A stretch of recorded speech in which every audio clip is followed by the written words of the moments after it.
Welcome to the Beyond the Basics guide for the Nikon D7100. This is a great camera that will capture amazing images as well as HD video. We hope you'll enjoy learning more about it with this instructional guide. This guide is meant to be a study tool, to be used in connection with and not a replacement of your camera's owner's manual. Please note that this guide does not cover many of the more basic features and functions of the D7100, as those topics are discussed at length in our original guide. Rather, this guide will help you move forward with your knowledge of your camera to help you take the best pictures possible.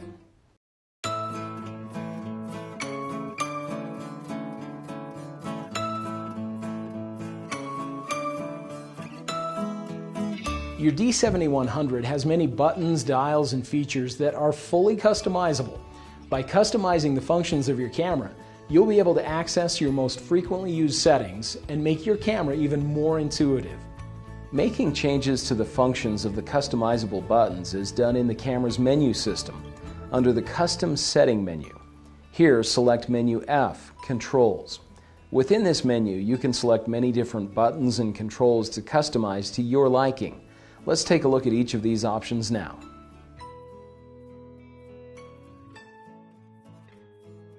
The first customizable button is the OK button, with options for customizing the OK button for the shooting modes, playback mode, and live view. Under shooting mode, there are three options. First, there is the Select the Center Focus Point, which will allow you to press the OK button to instantly select the center focus point.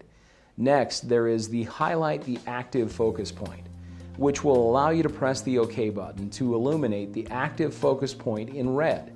The last option is Not Used, which will disable the button's function in the camera's shooting modes. The next mode that you can customize the OK button's function for is the playback mode, with four options. The first and default option is Thumbnail On/Off, which will allow you to press the OK button to toggle between thumbnail view and normal image playback.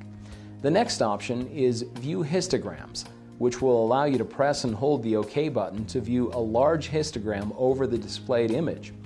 The next option is Zoom On/Off, with three different magnification options.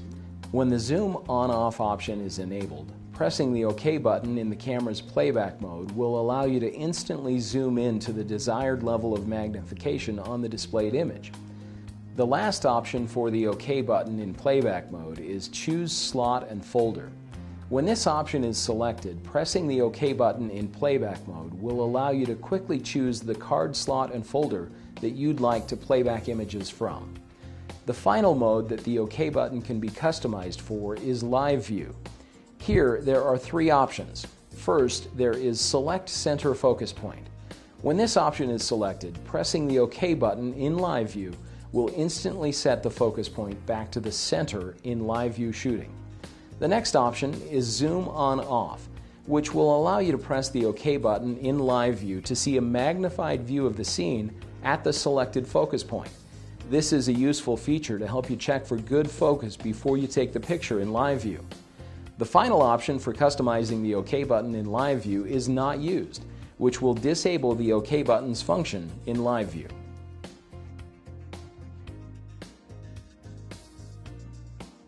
The next button that can be customized is the Function button. You can customize the button itself as well as the way the button operates in conjunction with the command dials.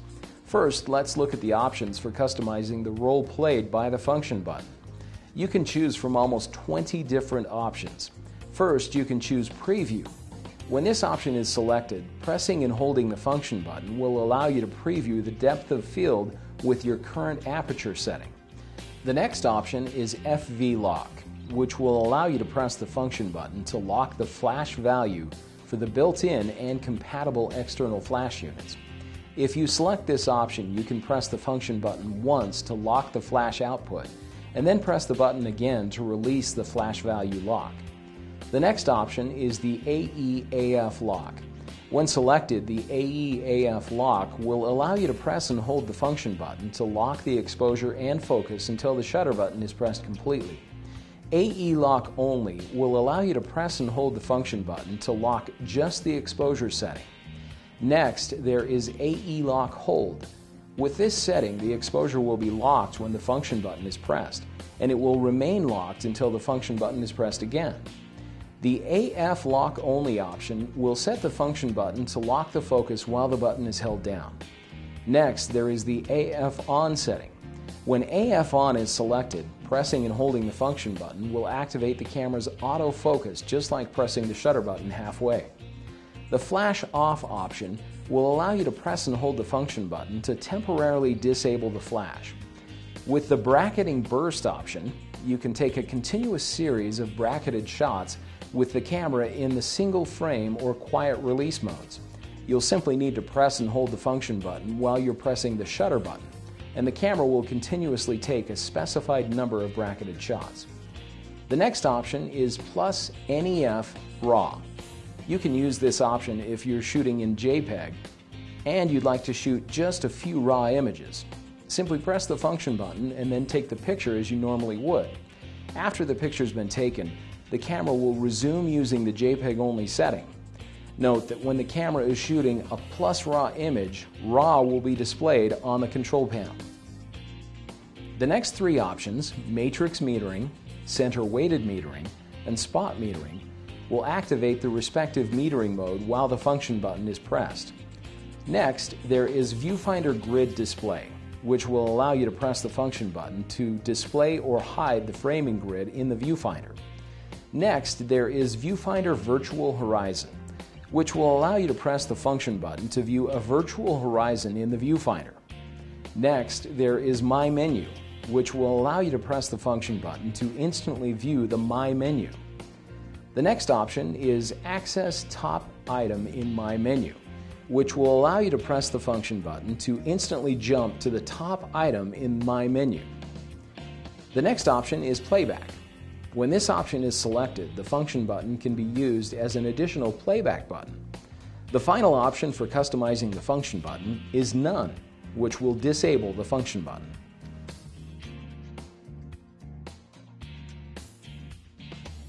Now let's talk about how to customize the function button for use in conjunction with the command dials. Again, we'll enter the Controls section of the Custom Setting menu and select Assign Function Button. Here, we'll select Press plus Command Dials. The first option is Choose Image Area, which will allow you to select either the DX or 1.3x image area by pressing and holding the function button while rotating one of the command dials. The next option is One-Step Speed Aperture. When this option is selected, pressing and holding the function button while rotating the command dials will allow you to adjust the exposure settings in one full step increments, regardless of the shutter speed and aperture increments that are currently selected. The next option is Choose Non-CPU Lens Number, which will allow you to select the lens number for a non-CPU lens. Next, there is Active Delighting. When this option is selected, pressing and holding the function button while rotating one of the command dials will allow you to instantly adjust the active delighting setting. Next, there is HDR, or High Dynamic Range. When selected, the HDR option will allow you to press and hold the function button while rotating the main command dial to choose the HDR mode. You can press and hold the function button while rotating the sub-command dial to choose the HDR strength. The last option for customizing the function button with the command dials is None, which will disable the function button in conjunction with the command dials.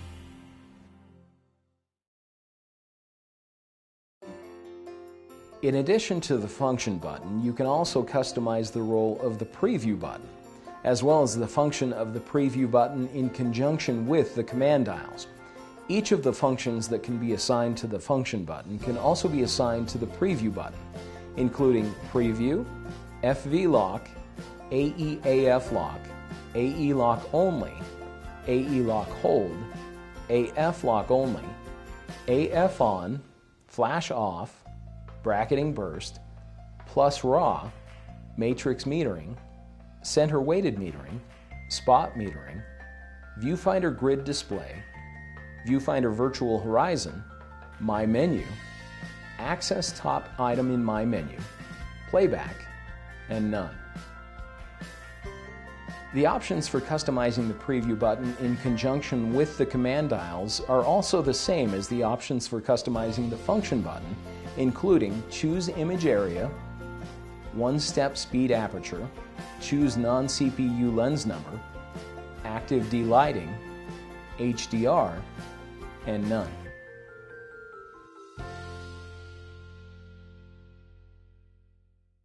You can also customize the role of the AEL/AFL button, as well as the function of the button in conjunction with the command dials. The options for the AEL/AFL button include the AE/AF lock, AE lock only, AE lock hold, AF lock only, AF on, and FV lock. For AEL/AFL button plus command dials, there are two options. First, there is choose image area. The other option is choose non-CPU lens number. Each of these options function in the same way as they do when they are used with the function button.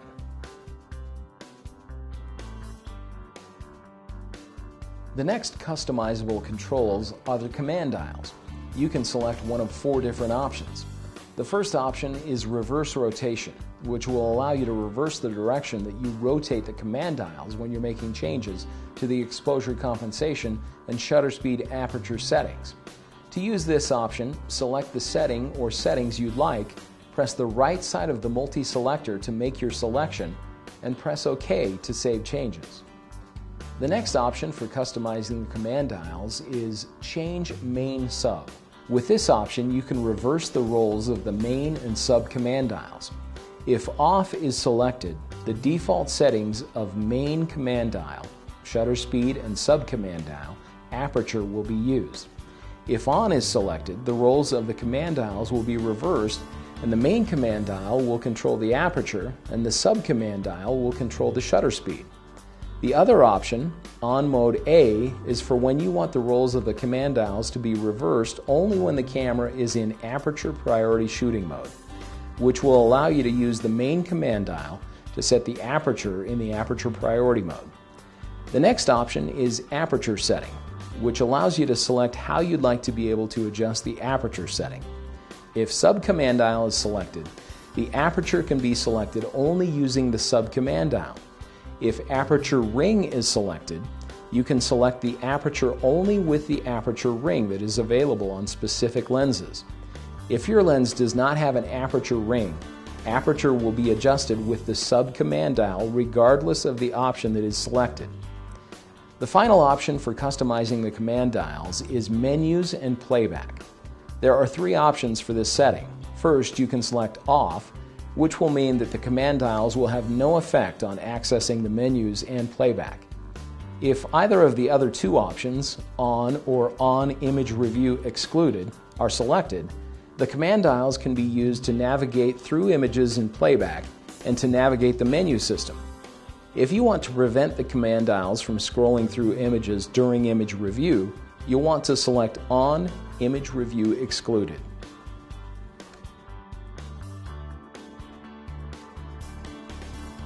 The next option to customize is Release Button to Use Dial, where you can select either yes or no.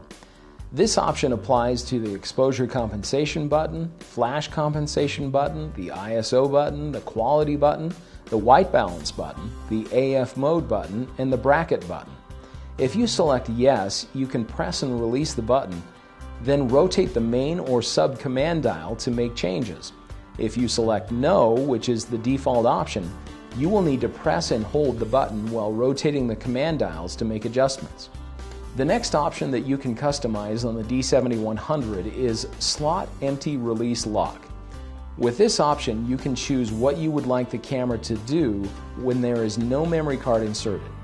If you choose Enable Release, you will be able to press the shutter button to release the shutter and take a picture, even if there is no memory card in the camera. If you select Release Locked, the camera will disable the shutter button if a memory card is not inserted in the camera. The next option that can be customized is Reverse Indicators. With this option, you can reverse the direction of the exposure indicators in the control panel, viewfinder, and information display. The last option for customizing your D7100 in still shooting modes is assign MB D15 AF on. This setting will allow you to select the function of the AF on button that is on the optional battery pack for this camera. Many of the options that you can choose are the same as the options that are available for the camera's function button.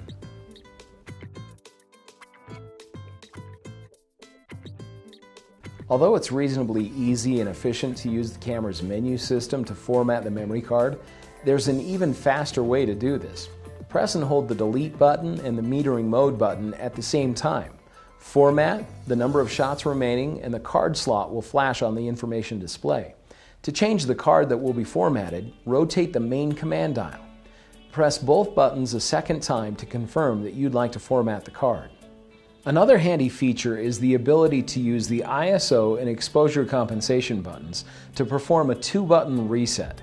This reset will restore the camera to the factory default settings. Simply press and hold these 2 buttons at the same time for more than 2 seconds. The top LCD panel will blink.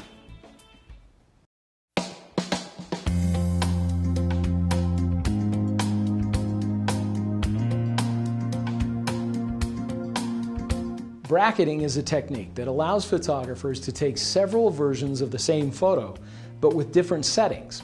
When exposure is bracketed using 3 images, one of the photos will be properly exposed, one will be slightly overexposed, and one will be slightly underexposed. Then you will have the ability to choose the best image of the 3, or use photo editing software to combine the 3 shots, giving the image a broad range of highlights and shadows that are all properly exposed. This technique is often called HDR, or high dynamic range. Professional photographers have used bracketing since the days of film to ensure good exposure on important shots. With digital cameras today, bracketing options are available not only for exposure, but for flash level, white balance, and with the D7100, even active delighting.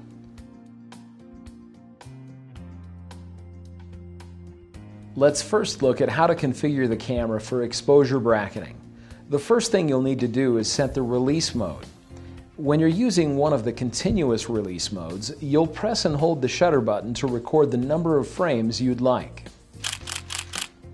In the self-timer release mode, you can set the number of shots to be taken each time the shutter button is pressed. To do this, navigate to the Custom Settings menu and select Timers AE Lock. Then select Self-Timer. Here you can choose between 1 and 9 shots to be taken each time the shutter button is pressed.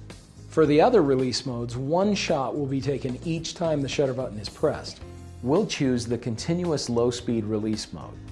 To adjust the number of frames per second in the Continuous Low Speed Release mode, navigate to the Custom Settings menu, then Shooting Display.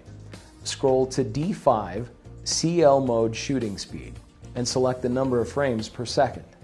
The next step to configure the camera for exposure bracketing is to select what type of bracketing you'd like from the menu system. To do this, navigate to the Custom Settings menu and choose E, Bracketing and Flash. Then select E6, Auto Bracketing Set. From here, you can choose from AE or Auto Exposure and Flash, AE only, Flash only, White Balance, and Active Delighting. We'll choose AE only. Now we can press and hold the bracketing button while rotating the sub-command dial to select the bracketing increment, or the amount of variation we'd like to see in each of the shots. Variations are set in increments between 0.3 and 3.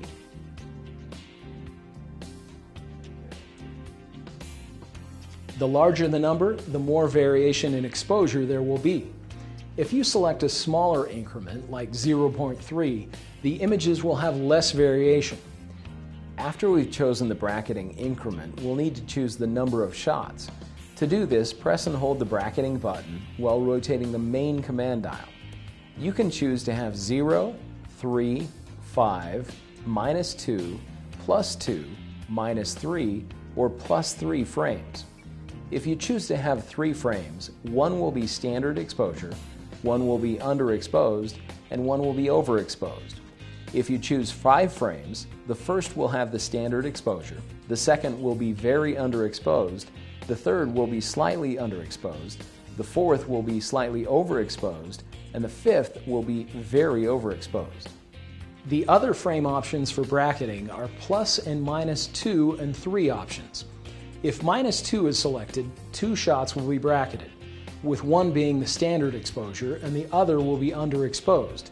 If minus 3 is selected, the first shot will have the standard exposure, the second shot will be slightly underexposed, and the third shot will be more underexposed. If plus 2 is selected, again 2 shots will be taken, but this time one will be standard and the other will be overexposed. If plus 3 is selected, the first shot will have the standard exposure, the second shot will be slightly overexposed, and the third shot will be more overexposed. You can change the order that the bracketed images are recorded in the camera's custom setting menu under E, Bracketing and Flash. Here, select Bracketing Order. The first option, Meter Under Over, will record the first shot at the standard exposure, the second shot will be underexposed, and the last shot will be overexposed. The other option will begin with the underexposed shot, then the standard exposure, then the overexposed shot. Now, all we need to do is take a few pictures. As always, we'll press the shutter button halfway to focus and the rest of the way to take the picture. Since we're in a continuous release mode, we'll hold the shutter button down to record the bracketed images.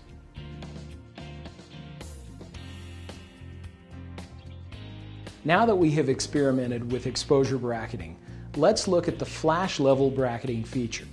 Although using flash bracketing is very similar to exposure bracketing, there are a few settings that we'll need to change. First, since we're using the flash, we'll need to make sure that we're not using a continuous release mode. Next, we'll need to change the bracketing set from auto exposure only to flash only. Again, this is in the menu system under the custom settings menu, bracketing and flash, and auto bracketing set. This time, we'll choose flash only. Note that if you choose AE and flash, you can bracket the exposure level combined with the flash level. The next thing we'll need to verify is that the flash is set to the TTL control. This setting is also located in the custom settings menu under bracketing and flash.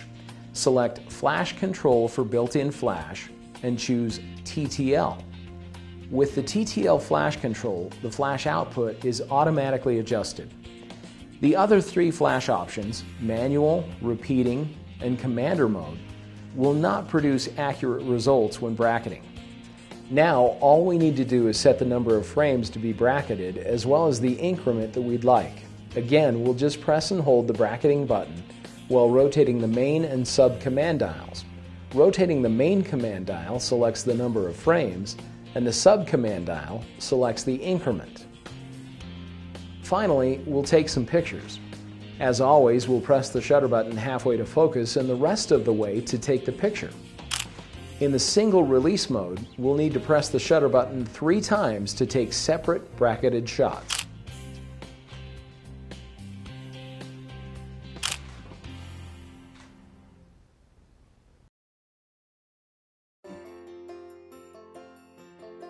Just like we can bracket the exposure in flash, we can also bracket the white balance. Doing this will allow greater control over the color of images, particularly in tricky lighting situations. To set the bracketing set to white balance, we'll return to the custom setting menu, bracketing and flash, auto bracketing set, and we'll select white balance bracketing. We'll have best results if an appropriate white balance setting has been selected or if a custom white balance has been taken. When white balance is bracketed, only one picture needs to be taken, and the camera will automatically generate bracketed copies of the image. For white balance, you can choose to have either 3 or 5 frames bracketed. To set the number of frames, press and hold the bracketing button while rotating the main command dial. You can also set the increment for white balance bracketing by pressing and holding the bracketing button while rotating the sub command dial. An increment of 1 will provide the least amount of variation, and 3 will provide the most variation. When 3 frames are bracketed, the first frame will have the standard white balance. The second frame will have increased amber tones, and the last frame will have increased blue tones. When 5 frames are bracketed, the first will be the standard white balance, the second will have increased amber tones, the third will have slightly increased amber tones, The fourth will have increased blue tones, and the fifth will have more increased blue tones. There are 4 other options for the number of frames in white balance bracketing: A2 frames, B2 frames, A3 frames, and B3 frames. When A or B2 frames is selected, the first image will have the standard white balance setting, and the second will have increased tones of either amber or blue. When the A3 frame option is selected, the first frame will be the standard white balance, the second frame will have more increased amber, and the last frame will have less increased amber. When the B3 frame option is selected, the first image will have the standard white balance, the second will have more increased blue, and the last will have less increased blue.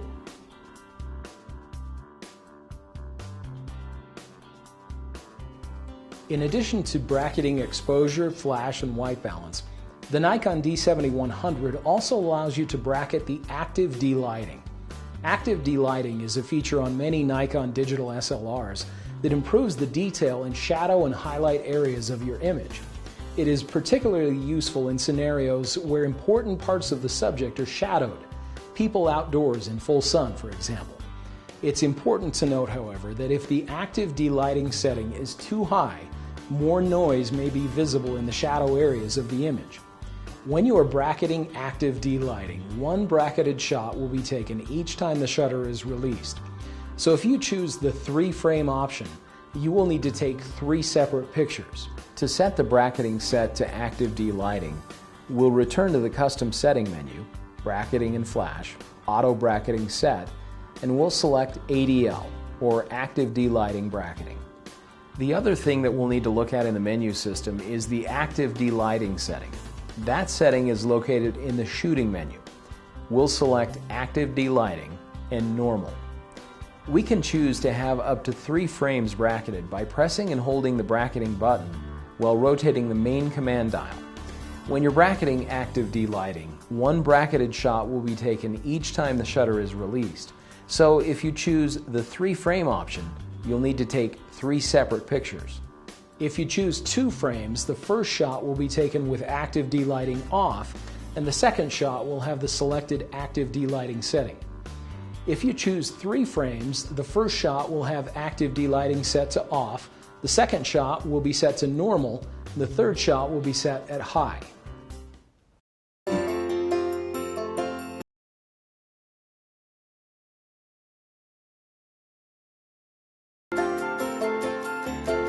The D7100 has a feature for creating multiple exposures, as well as a feature for interval timer photography.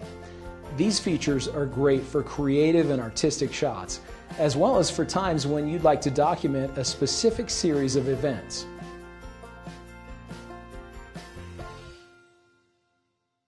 First, we'll discuss the multiple exposure function on your camera. In film and digital photography alike, a multiple exposure is created when the film or image sensor is exposed 2 or more times to 2 or more different images. The final image has the additional image or images superimposed over the first. This photography technique is useful for creating artistic effects and is most commonly used when photographing fireworks, lightning, or superimposing a bright moon in a daytime scene. Let's walk through how to set up your D7100 to shoot a multiple exposure image. Note that this function is only available in the PSAM modes. First, you'll want to enter the shooting menu and select multiple exposure. Here you can choose the 3 menu items. Let's first discuss the multiple exposure mode setting. You can choose from off, on single photo, and on series. If you'd like to record just one multiple exposure image, you'll want to select on single photo. If you select on series, you can take consecutive multiple exposure images until you return to the multiple exposure mode menu and select off. We'll select on single photo. Now let's look at the number of shots option. You can choose to have 2 or 3 images superimposed. The bottom menu item is the auto gain option. The gain determines how much adjustment to exposure the camera makes for each exposure. If you want to have the exact same exposure value for each shot, auto gain should be set to on. When the auto gain is set to on, the camera will use the exact same exposure value and automatically divide that exposure based on the number of shots. For instance, if the number of shots is set to 3, the exposure adjustment would be 1/3. Likewise, if the number of shots is 2, the exposure adjustment would be 1/2.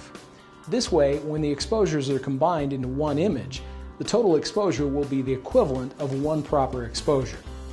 There are times when you'll want to set the auto gain to off if you're photographing subjects with a dark background, or if you want to manually control the exposure for each shot. The off setting would work well. The other time when you would want to set the auto gain to off is if you were using a technique called masking, where part of the lens is covered for the first shot and the opposite part of the lens is covered for the second shot.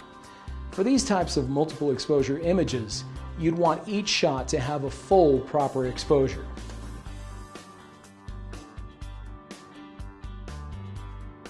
Another feature of the D7100 is the interval timer. With this feature, you can set the camera to take photos at preset time intervals, which can be minutes or hours. Photographers use this feature for documentary, scientific work, as well as artistic and creative purposes. The interval timer could be used for photographing anything from runners in a race to dramatic sunrise, sunsets, to creative self-portraits in the studio. You'll probably get the best results using this function if the camera is on a tripod. To use this function on your camera, first make sure that you're not using the self-timer or remote release modes, and that the date and time have been accurately set on your camera. Then enter the shooting menu and select Interval Timer Shooting. You can choose to have the camera start shooting now or at a specific time. If now is chosen, the first shot will be taken about 3 seconds after the settings are completed. If you'd like the shooting to begin at a specific time, highlight Start Time and use the multi-selector to select the hour and minute that you'd like the shooting to begin. Note that the time in the interval timer uses 24-hour notation. The next step in setting up the interval timer for shooting is choosing the interval, or the amount of time you'd like to have pass between shots. Press the right arrow on the multi-selector to set the interval. Now you can set the hours, minutes, and seconds. If you're anticipating slow shutter speeds, you'll want to make sure that you choose an interval or time that is longer than the slowest shutter speed you expect the camera to use. When you're finished, press the right arrow on the multi-selector to continue. Now you'll need to choose the number of intervals, as well as the number of shots you'd like the camera to take at each interval. Again, simply use the multi-selector to make your selections. The option on the left side of the screen is the number of intervals, or how many times you'd like the camera to take pictures. Once that has been set, you can choose the number of shots you'd like the camera to take at each interval. When you've entered the values for both of these settings, press the right arrow button on the multi-selector to continue. Now you're ready to have the camera start taking pictures. Highlight On and press OK. If you'd like to simply save the settings and go back later to turn the shooting on, highlight Off and press OK. Note that while interval timer photography is in progress, you can freely play back and adjust menu settings, but the settings within the interval timer function cannot be changed while the interval timer photography is in progress. When interval timer shooting is in progress, you can pause the shooting without losing the interval timer settings. There are 4 ways to pause interval timer shooting. First, you can enter the interval timer menu and select Pause, then OK. Second, you can press the OK button in between intervals. Third, you can turn the camera off and then on again. You would use this method if you needed to change the memory card. And fourth, you can change the release mode to self-timer or mirror up. When you'd like shooting to resume, simply choose a new starting time as we did earlier. Enter the shooting menu and select Interval Timer Shooting. Then either choose Now or set the new starting time. Select Restart and select OK.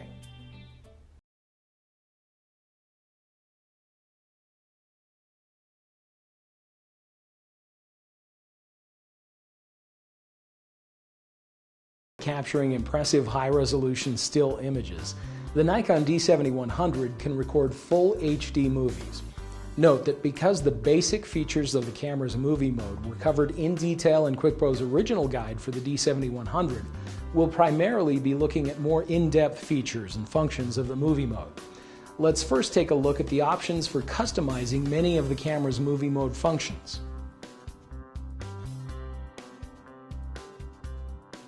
The customizable features are found in the Custom Setting menu, Menu G, Movie. The first option is Assign Function button. Just as with still shooting, you can set the function button to serve a specific role in movie mode. The first option is View Photo Shooting Info, which will display the shutter speed, aperture, and other settings when the function button is pressed. To return to the standard movie recording display, you can press the function button a second time. The next option is AEAF Lock, which will allow you to press and hold the function button to lock the focus and exposure. Next, there is AE Lock Only, which will allow you to lock only the exposure setting while the function button is pressed. Next, there is the AE Lock Hold. With AE Lock Hold, you can press the function button once to lock the exposure, and then press it a second time to release the exposure lock. Next, there is the AF Lock Only, which will allow you to lock the focus while the function button is pressed. The last option for customizing the function button is AF On. When AF On is selected, you can press and hold the function button to use the camera's autofocus in the same way as pressing the shutter button halfway. You can also select None, which will disable the function button during movie mode.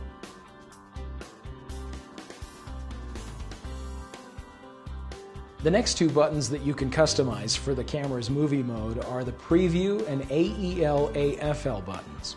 For both the Preview and AEL/AFL buttons, the customization options include View Photo Shooting Info, AEAF Lock, AE Lock Only, AE Lock Hold, AF Lock Only, AF On, and None. Each of these settings function the same way that they do for the function button.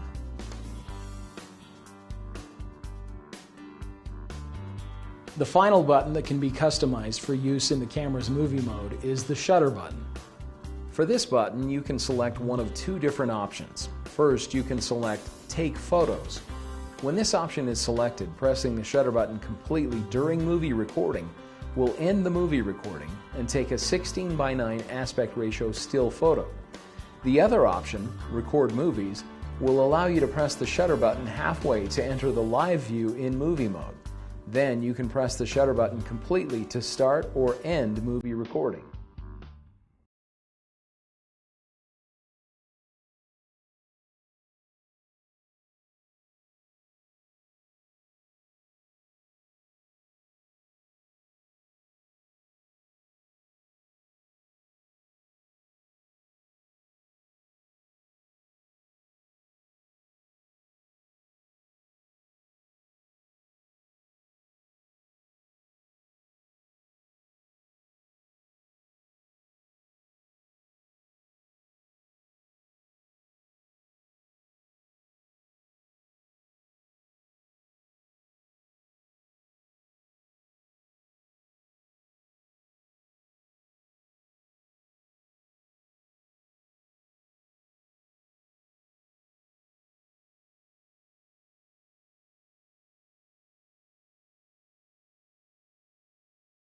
Nikon body with the same style mount.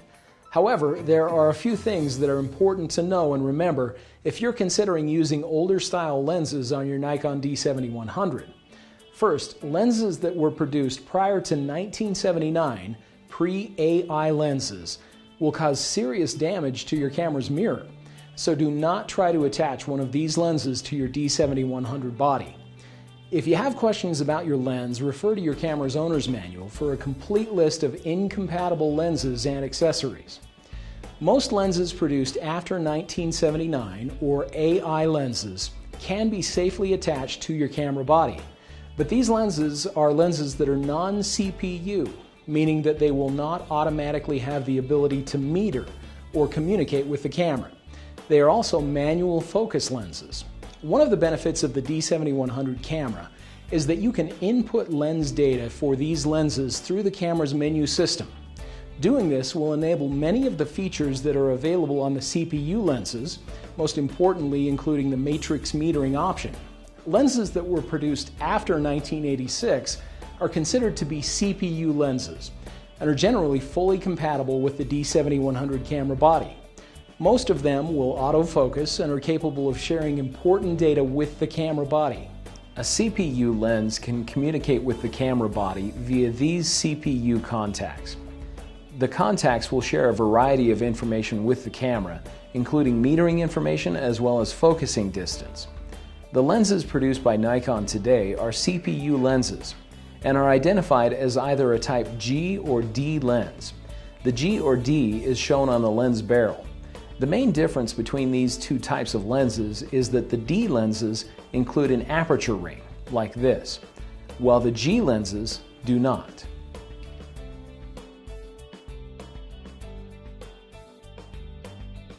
Let's talk a little about lenses and apertures. When shopping for a lens, you'll notice that all lenses have a maximum aperture, or f-stop. Smaller numbers like f1.4 and f2.8 are considered to be faster lenses because they allow a lot of light into the camera. If your lens has a range of apertures, note that the largest aperture can only be used at the widest focal length. This is how the aperture or aperture range is indicated on a lens barrel. The maximum aperture of the lens is important to keep in mind when you're shopping for a lens, especially if you're planning on doing photography in low light conditions, action or sporting photography, or if you're looking to create photos with a very shallow depth of field. After the maximum aperture of the lens, the next thing that you'll need to consider is the focal length. Nikon lenses are available in a wide range of focal lengths, each with its own benefits and uses. The focal length on a lens is the first series of numbers on a lens barrel, and it's measured in millimeters. This lens, for instance, is an 18 to 105 millimeter lens. The focal length range is 18 millimeters to 105 millimeters. Lenses that have a range of focal lengths like this 18 to 105 are zoom lenses. Zoom lenses have the ability to get closer or farther away from a subject without ever actually moving the camera. Lenses that have only one focal length, like this 50mm 1.8 lens, are prime lenses.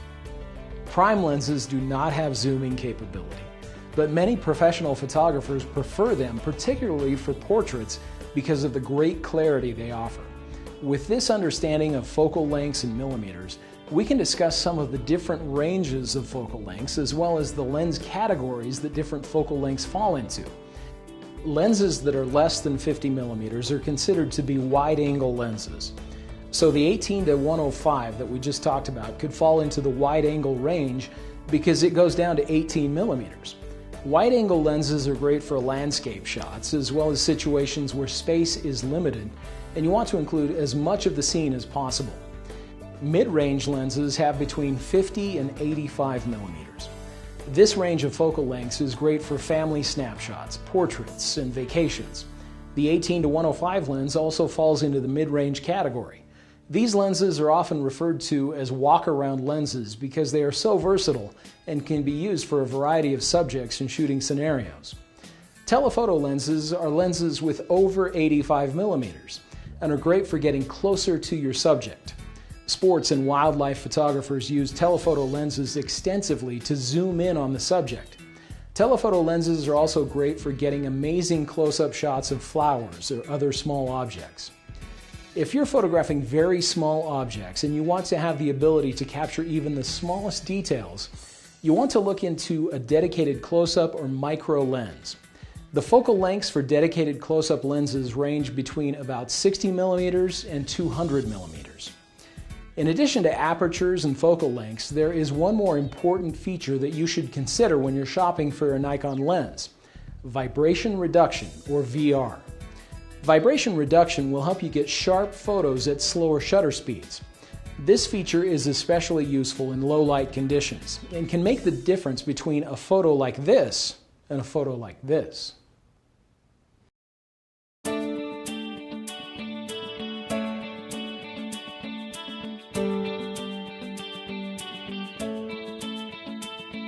Your D7100 has many fully customizable settings and options, As we've discussed in chapters 1 and 4, you can customize the camera's buttons and dials, but you can also customize a wide variety of other camera functions to fit your personal preference. Let's take a look at some of the custom setting menus now.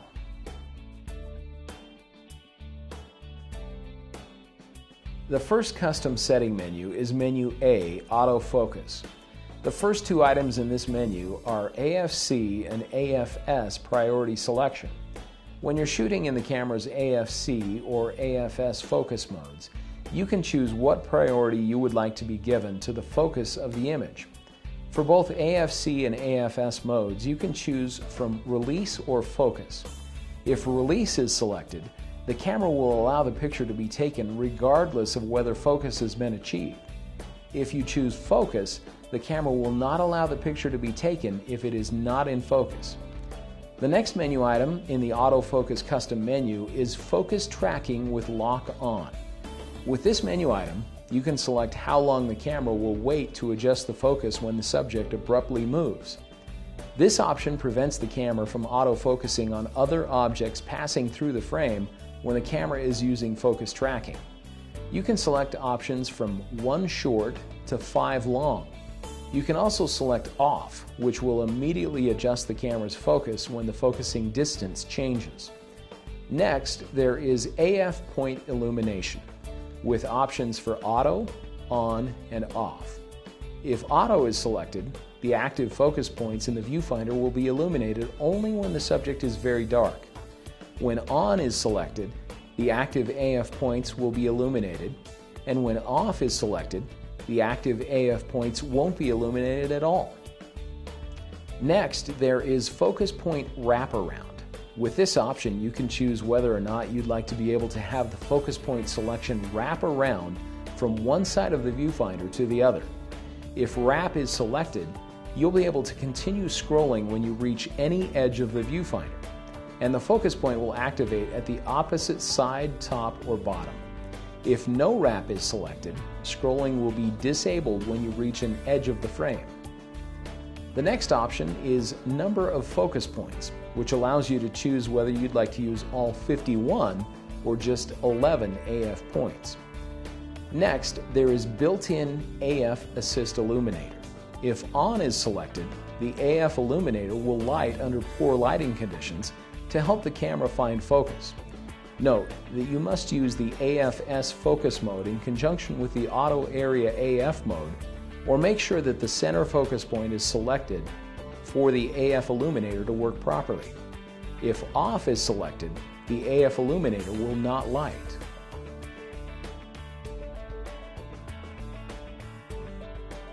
Now let's look at the options in the next custom setting menu B, Metering and Exposure. The first menu item is ISO sensitivity step value. This is where you can select the increment that is used when selecting the ISO. You can choose from 1/3 step to 1/2 step. If you choose 1/3 step, you'll have more ISO options to choose from than you would for the 1/2 step option.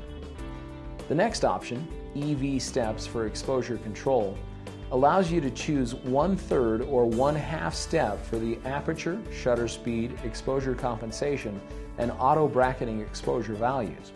Again, choosing 1/3 step will provide more exposure values to choose from than the 1/2 step. The next menu item is Easy Exposure Compensation. With this option, you can choose whether you'd like to be able to adjust exposure compensation using only the command dials, or with the command dials in conjunction with the exposure compensation button. If On Auto Reset is selected, you'll be able to adjust the exposure compensation using the command dials with the exposure compensation button. With this option, the exposure value will be reset when the camera or exposure meters turn off. The On setting is the same as the On Auto Reset, except that the exposure compensation will not be reset when the camera or exposure meters turn off. If Off is selected, the exposure compensation can only be set with the use of the exposure compensation button in conjunction with the main command dial. The next item in the Metering Exposure Custom Setting menu is Center Weighted Area. With this option, you can choose the diameter of the metering circle that is used when the camera uses center-weighted metering. You can choose from 6 mm, 8 mm, 10 mm, 13 mm, or average. If average is selected, the entire frame will be averaged to calculate the exposure. The next menu item is Fine-Tune Optimal Exposure. With this option, you can fine-tune the level of exposure compensation that you'd like to automatically be applied to your images for each of the metering modes. Note that for most scenarios, using standard exposure compensation methods is preferred, and that the Fine-Tune Optimal Exposure option should only be used in special situations.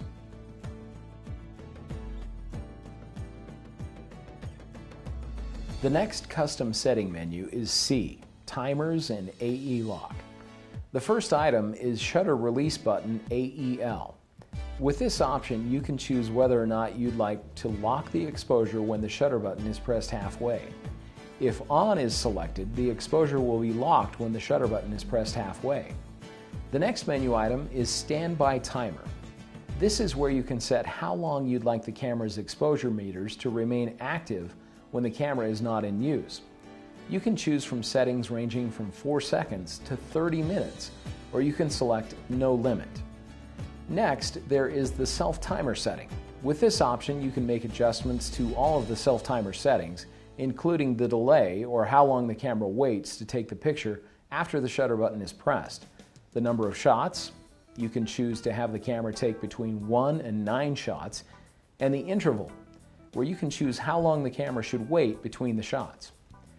The next item is Monitor Off Delay, where you can choose how long you'd like the monitor to stay on when the camera is not in use. You can set a specific length of time for playback, menus, information display, image review, and live view. The final menu item in the Timer's AE Lock custom setting menu is Remote On Duration. When an optional remote is used, you can use this option to set the length of time to have the camera wait for communication with the remote control before canceling remote control mode.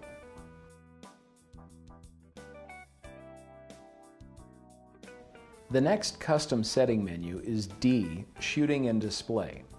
The first menu item is Beep, which allows you to select the volume and the pitch for the beep sound when the camera autofocuses or uses the self-timer. Next, there is the Viewfinder Grid Display option, which will allow you to turn a framing grid in the viewfinder on or off. The next menu item is ISO Display and Adjustment, with 3 options: Show ISO Sensitivity, Show ISO Easy ISO, and Show Frame Count. If Show ISO Sensitivity or Show ISO Easy ISO is selected, the number of shots remaining on the control panel will be replaced with the current ISO setting. With the Show ISO Easy ISO, you can change the ISO setting by rotating one of the command dials, depending on the shooting mode. If Show Frame Count is selected, the camera will simply display the number of shots remaining at its default location on the control panel. Next, there is Screen Tips option, which can be set to on or off.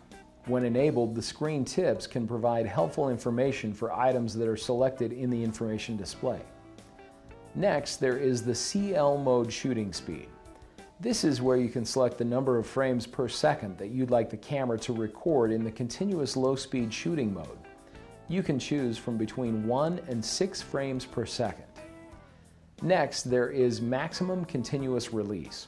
In the continuous shooting release modes, the camera will continue taking pictures the entire time that the shutter button is held down completely. With this option, you can set the maximum number of shots that you'd like the camera to be able to take in a single burst. You can choose any number between 1 and 100. Next, there is the File Number Sequence option, which allows you to choose the way that the camera assigns the numbered file names to the images. If On is selected, the camera will consecutively number image files regardless of whether a memory card is formatted or a new memory card is inserted. If Off is selected, file numbering will begin at 0001. when a new memory card or folder is used, or when a memory card is formatted. The reset option will reset the file numbering for the on option. Next, there is information display. With this menu item, you can make adjustments to the appearance of the information display. You can choose auto or you can choose manual. In manual, you can choose B, dark on light for black lettering, or W, light on dark for white lettering. The next item is LCD illumination. If on is selected, the control panel will be illuminated whenever the camera's exposure meters are active. If off is selected, the control panel will be illuminated only when the power switch is rotated to the light bulb icon. The next menu item is exposure delay mode. There may be times when you're taking pictures with slow enough shutter speeds that pressing the shutter button to take the picture would result in a blurry image. With exposure delay mode, you can set the camera to have a brief delay after the shutter button is pressed before the picture is actually taken. You can choose from 1, 2, or 3 seconds for the delay. Next, there is flash warning. When enabled, flash warning will display a flash ready indicator in the viewfinder when lighting conditions are poor and the flash is needed to ensure a good exposure. Next, there is MBD15 battery type. With this menu item, you can select the type of batteries that you are using with the optional battery pack. This will ensure that the camera functions as it is intended. The last menu item in shooting and display is battery order. With this option, you can tell the camera which battery or batteries you'd like to use first when you're using an optional battery pack.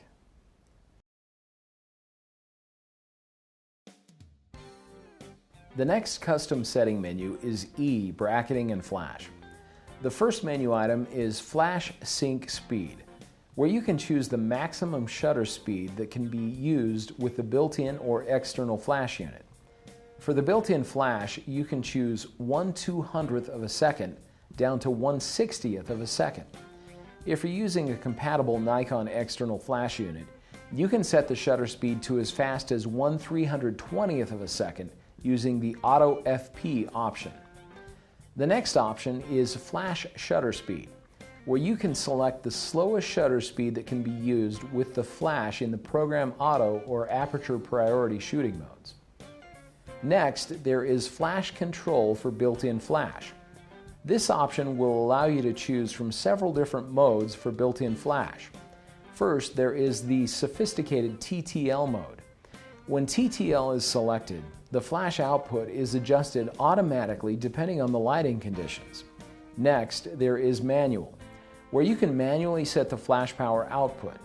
The next mode is repeating, where the flash will fire repeatedly while the shutter is open, creating a strobe-like effect. You can use this mode to take creative images that have a multiple exposure fill. The last option is commander mode, which allows you to use the built-in flash as a master flash to wirelessly control one or more external Nikon speedlights. Next, there is exposure compensation for flash, with two options. First, there is entire frame.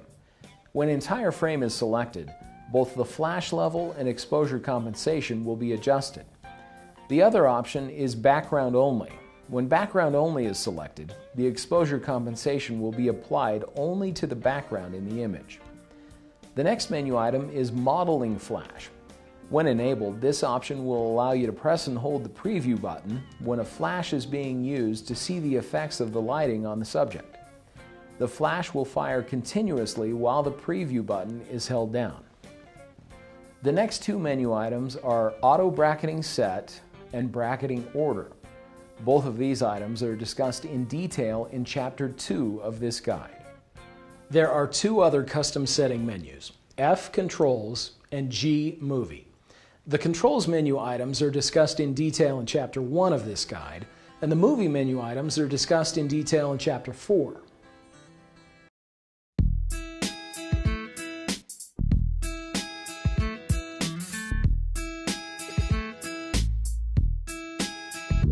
Your Nikon D7100 is a sophisticated camera and will need some basic care and maintenance to keep it in good working condition.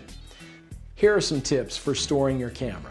First, when the camera will be stored for long periods of time, keep the monitor cover in place. Also, remove the battery and use the battery cover. Next, make sure the storage location is cool and dry and does not get exposed to temperatures over 120 degrees Fahrenheit. Avoid storing the camera in areas with high humidity, near televisions, radios, or other equipment that produces strong electromagnetic fields. When you're using the camera regularly, you'll want to protect it from several environmental elements that could cause damage. The camera should stay dry, and contact with dust and sand should be avoided. You'll also want to avoid subjecting the camera to sudden changes in temperature. If the camera is cold and is suddenly brought into a warm environment, condensation or moisture can build up on the camera's internal components. Also, leaving the lens pointed in the sun will cause damage to the camera's image sensor. Finally, make sure that the camera is turned off before you remove the battery, memory card, change lenses, or attach any accessory to the accessory chute. You want to consult your owner's manual for a complete list of care techniques and cautions. Let's talk a little now about ways to properly clean the camera without causing damage. To remove dust or lint from the camera body, a blower or brush is a good tool to have on hand. With either of these tools, you can also clean the lens, viewfinder, and mirror. To further clean the camera body, you can use a soft, dry cloth. Do not use alcohol or any other harsh chemicals.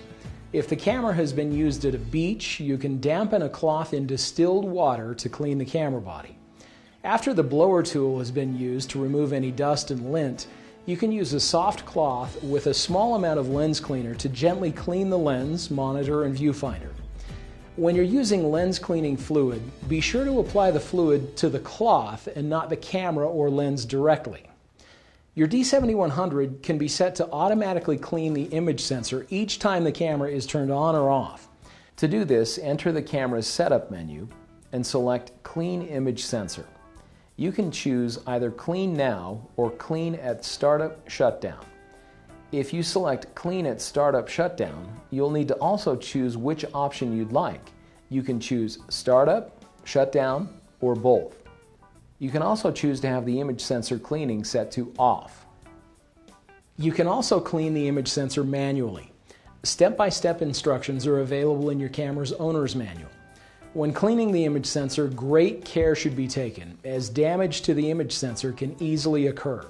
QuickPro suggests that you contact a Nikon authorized service representative for assistance in cleaning the image sensor or other internal camera components. Nikon suggests that your camera be inspected every 1 to 2 years by the original retailer or a Nikon authorized service representative. Additionally, the camera should be serviced every 3 to 5 years by an authorized Nikon service personnel. We hope you've enjoyed learning more about your Nikon D7100. We know this new information will give you enough confidence and know-how to take your photography skills to new levels. Remember, you can refer back to any section of this guide at any time. Watch for more QuickPro guides on newly released cameras. Thanks for watching.